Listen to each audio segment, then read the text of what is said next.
Praise the Lord. അനുഗ്രഹിക്കപ്പെട്ട ഈ നല്ല പ്രഭാത സമയത്തിനായി ഞാൻ നന്ദിയുള്ള ഹൃദയത്തോടെ കർത്താവിന് സ്തോത്രം ചെയ്യുന്നു. ശമൂവേലിന്റെ 1-ാം പുസ്തകം 18-ാം അധ്യായം 14-ാമത്തെ വാക്യം. ദാവീദ് തൻ്റെ എല്ലാ വഴികളിലും വിവേകത്തോട് നടന്നു, യഹോവ അവനോടുകൂടെ ഉണ്ടായിരുന്നു. സ്തോത്രം.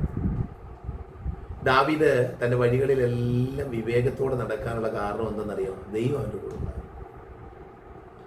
ദൈവം നമ്മുടെ കൂടെ ഉണ്ടെങ്കിൽ അവിവേകമൊന്നും നമ്മൾ പ്രവർത്തിക്കുന്നില്ല. പലപ്പോഴും നമ്മുടെ എടുത്തിയാട്ട് നമ്മുടെ നാശത്തിലേക്ക് കൊണ്ടുപോകും.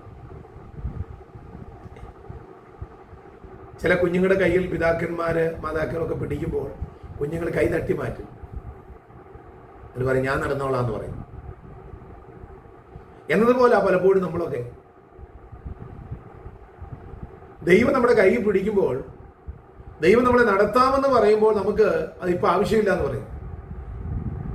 എനിക്ക് ബുദ്ധിയുണ്ട്, എനിക്ക് പണമുണ്ട്, എനിക്ക് കഴിവുണ്ട്, എനിക്ക് ആരോഗ്യമുണ്ട്, എനിക്ക് ബന്ധങ്ങളൊക്കെ ഉണ്ട് എന്നൊക്കെ പറഞ്ഞ് നമ്മൾ പലപ്പോഴും ദൈവത്തെ മാറ്റി നിർത്താറില്ലേ? അതുകൊണ്ടാണല്ലോ നമ്മൾ ദൈവത്തിൽ ആശ്രയിക്കാതെ തന്നെ മനുഷ്യരിൽ ആശ്രയിച്ചു പോകുന്നത്. എന്നാൽ വചനം പറയുന്ന മനുഷ്യരെ ആശ്രയിക്കുന്നതിനേക്കാൾ യഹോവയിൽ ആശ്രയിക്കുന്നത് നല്ലത്. നിങ്ങൾ ദൈവത്തിൽ ആശ്രയിച്ച് ജീവിച്ചിട്ട് എന്തോ നേടി? നിങ്ങൾ മനുഷ്യന്റെ അടുത്ത് എന്ന് നിങ്ങളുടെ പരാതികൾ, പ്രയാസങ്ങൾ പറഞ്ഞിട്ട് എന്തു നേടി? ഒന്നും നേടിയില്ല. കുറച്ചുകൂടെ വേദന കൂടിയതേ ഉള്ളൂ. പക്ഷെ ദൈവത്തിന്റെ പരിശുദ്ധാത്മാവ് പറയുന്നു, ദാവീദ് തന്റെ എല്ലാ വഴികളും വിവേകത്തോടെ നടന്നത്. ദാവീദ് വെച്ച ഓരോ ചുവടുകളും അവന്റെ ജീവിതത്തിൽ വലിയ ദൈവഭയത്തോടാ ചെയ്തത്. കാരണം ദൈവം അവന്റെ കൂടെ ഉണ്ടായിരുന്നു, ദൈവസ്ഥാനത്തെ അവരുടെ കൂടെ ഉണ്ടായിരുന്നു. ദൈവമക്കളെ, ഇന്ന് പകൽക്കാലം ദൈവം നമ്മുടെ കൂടെ ഉണ്ടോ?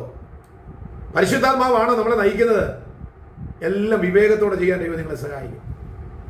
ഇല്ല എങ്കിൽ നിങ്ങൾ ഏതൊരു കാര്യത്തിന് ഇറങ്ങുന്നതിന് മുൻപേ ദൈവത്തോട് സഹായം ചെയ്യരുത്. ദൈവമേ, നിങ്ങളുടെ പരിശുദ്ധാത്മാവിനെ എൻ്റെ മുൻപേ അയക്കണം, അതെന്നെ സകല സത്യത്തിൽ വഴി നടത്തിയണം അപ്പാ എന്ന് ദൈവത്തോട് പ്രാർത്ഥിച്ചാണ്. നമ്മെ വഴി നടത്തുന്ന, നമ്മെ മുൻപോട്ട് നയിക്കുന്ന യേശു കർത്താവ്, നമ്മുടെ മുൻപിലുള്ള പ്രതികൂലത്തെ യേശു കർത്താവ് മാറ്റിത്തരും. ദൈവത്തിന് മുൻപിൽ പ്രാധാന്യം കൊടുത്തുകൊണ്ട് നമ്മൾ പുറകെ പോവാ, ദൈവത്തിന് പുറകെ പോവാ. ഒരിടയൻ ആളുകളെ നയിക്കുന്ന പോലെ യേശു കർത്താവ് നമ്മുടെ മുൻപേ പോട്ടെ, നമ്മൾ ആ യേശുവിന് പുറകെ പോകും. മുൻപിൽ എത്ര വലിയ പ്രതികൂലമാണെങ്കിലും ദൈവം മാറ്റി നൽകും. വിവേകത്തോടെ മുൻപിൽ വന്ന പ്രതികൂലങ്ങളെ അതിജീവിപ്പാൻ ദാവീദിന് കഴിയാനുള്ള കാരണം അല്ലേ? മല്ലനായ ഗോലിയാത്തിനെ അവിടെ ഇടപെടുവാൻ അവിടെ നിന്നവർക്കൊക്കെ ആയുധബലമുണ്ട്, ആയുധങ്ങളുണ്ട്, കൈബലമുണ്ട്, ബുദ്ധിയുണ്ട്. പക്ഷെ തോൽപ്പിക്കാൻ കഴിഞ്ഞില്ല. പക്ഷെ ദൈവകൃപ പ്രാപിച്ച ദാവീദ് മുൻപോട്ട് വന്ന് ഒറ്റ കല്ല് എറിഞ്ഞതേ ഉള്ളൂ, ഗോലിയാത്ത് തറയെ വീണു. അതാ വിവേകത്തോടുകൂടെയുള്ള, പരിജ്ഞാനത്തോടു കൂടെയുള്ള ദൈവപ്രവൃത്തി. ഇന്ന് പലപ്പോഴും നമ്മൾ ദൈവത്തെ ആരാധിക്കുന്നതൊക്കെ നമ്മുടെ സ്വന്തം വിവേകം, സ്വന്തം ചിന്ത അനുസരിച്ചാണ്. മാറട്ടെ, എളിമയോടെ, താഴ്മയോടെ. സ്തോത്രം. നമ്മളൊന്നുമല്ല എന്ന് ദൈവസന്നിധി സമ്മതിച്ചുകൊണ്ട് ഒന്ന് പ്രാർത്ഥിച്ച് ചെയ്യുമ്പോൾ അൽക്കാലം ഒന്ന് ദൈവത്തിനൊന്ന് മഹത്വം കരയേറ്റിക്കുകയും നിങ്ങൾ ചെല്ലുന്നിടത്തൊക്കെ എന്ത് ചെയ്യും? അനുഗ്രഹം ഉണ്ടായിരിക്കും. കാരണം ദാവീദിന്റെ തൻ്റെ എല്ലാ വഴികളും വിവേകത്തോടെ നടന്നു, യഹോവ അവനോടുകൂടെ ഉണ്ടായിരുന്നു. ദൈവം ഇന്ന് പൽക്കാലം നമ്മുടെ കൂടെയുണ്ട്. അതുകൊണ്ട് നമ്മൾ ചെയ്യുന്നതെല്ലാം അനുഗ്രഹമായി തീരും.